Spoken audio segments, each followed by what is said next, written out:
So, Ken, I'm curious about new developments that we're reading about relating to the search of Donald Trump's Mar-a-Lago home. The Times is reporting that the Justice Department still believes Trump still has more documents in his possession. Two people familiar with the matter tell the Times, a top DOJ official in recent weeks, that the department believed that he didn't return all the documents when he left the White House. It's not clear what steps, if any, the Justice Department might take to retrieve that material. The Times goes on to note that the outreach from the DOJ prompted a rift among Trump's lawyers. Some believed in a more cooperative approach that would include bringing in an outside firm to conduct a further search for documents. Others advised Trump to maintain a more combative position. What can you tell us?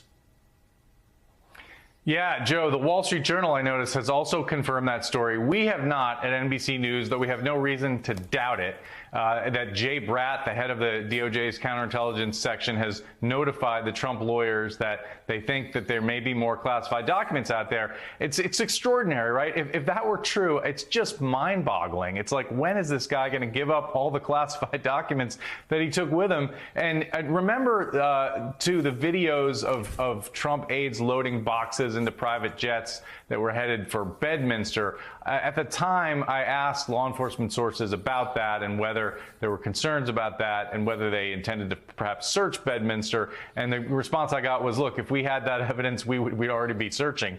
And you know, that maybe don't pay too much attention to that. But clearly, there is a concern that not all the classified documents were seized in the first the grand jury subpoena and then the raid at Mar-a-Lago.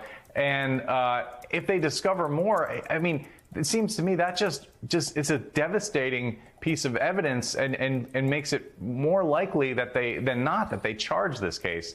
But again, we're not there yet, and there's still a lot we don't know. How strong are these suspicions? What evidence do they have? Do they have insiders telling them that there are more classified documents, or is it just a matter of the archive says they think their document X, Y, and Z should be there, and they don't see them in the boxes? So we'll have to wait and see. But this investigation still has legs, guys.